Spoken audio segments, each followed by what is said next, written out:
आपको अफसोसनाक खबर से आगाह करते चले, तांदनियावाला के इलाका चक नंबर 431 बुराला गांव में एक ही खानदान के 3 अफराद जाम भाग। रिक्शे के टायर चोरी करने के इल्जाम पर 2 ग्रुपों में फायरिंग से एक ही खानदान के खतून समेत 3 अफराद जाम भाग हो गए, जबकि एक खतून शदीद जख्मी हो गई। जाम भाग होने वालों में 32 साल रबीना बीबी, 45 साल शमशेर, 32 साल नूर अहमद, जबकि जख्मियों में 19 साल जरीना बीबी शामिल है। रेस्क्यू 112 की टीम ने मौके पर पहुंचकर तीनों अफराद की लाशों को मुतलका पुलिस के हवाले और जख्मी खतून को तहसील हेडक्वार्टर तांदला मुंतकिल कर दिया। तेहरे कत्ल के इस वाक़े पर IG पंजाब ने RPO फैसलाबाद से रिपोर्ट तलब कर ली, जबकि पुलिस का कहना है कि इन मुलजमान को पकड़कर कानून के मुताबिक सजा दी जाएगी। कैमरामैन टीम के साथ मियां आबिद हुसैन, फास्ट 92 न्यूज़, जड़ावाला। चोरी की ने असा वेख्या, असा बजाए ने असी जी मगर लगे को फायर किते ने, असी खड़ो गया वापसी घर आ गए। सुबह जी असा रेख नूं सियाण लिया, सुबह असा ऐलान कराया जी भी साडे नानके मुक जो। अगे भी जुग्गा बने ने, उस मुथाज शोदा दूल्हा उनका जुग्गा बने ने। असा जी ऐलान कराया भी साडे ने मुका लो, बुआ साडी मंदी सुनती कोई नहीं। सर मोड़ सुबह असा किसी ऐलान किया 8:30 बजे, उस सर आते ने लाए पे ने माइया बंदे डांगा लैके आ गए।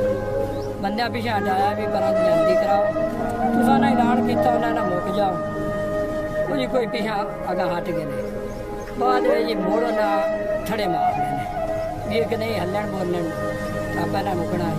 असी जी बंदे गलू आए भी जा तू दरखास्त दे, उन्हें जी अगू थड़े मारे। उस साड़ी लड़ाई शुरू हो गई। उन्हें जी घरों काट के छेक के सानू मारे ने जी। नाल जिते लाशां पईयां ना इत्थे किराए ना शामां दे नहीं, उन्हें जी सोहरां दा घर है।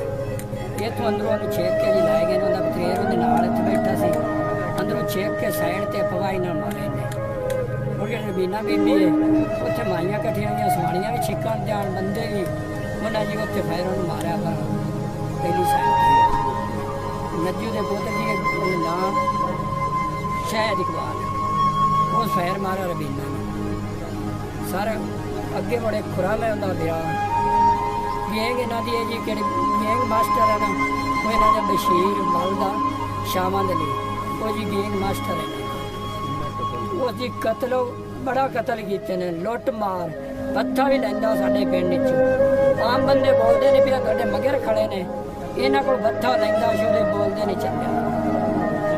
सारा कोई करते हैं सानू गरीबां ने इत्थे नहीं रहन दिंदे। सर मुतालबा साडा इहो जी, साडे नाल जुल्म होया, साडे नाल जुल्म होया। उन्हां ते परचे 70-80 परचा है जी।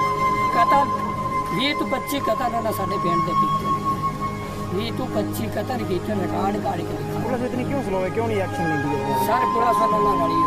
पुलिस पैसे लेंगी? हाँ जी हाँ जी, पैसे लेंगे, रली है।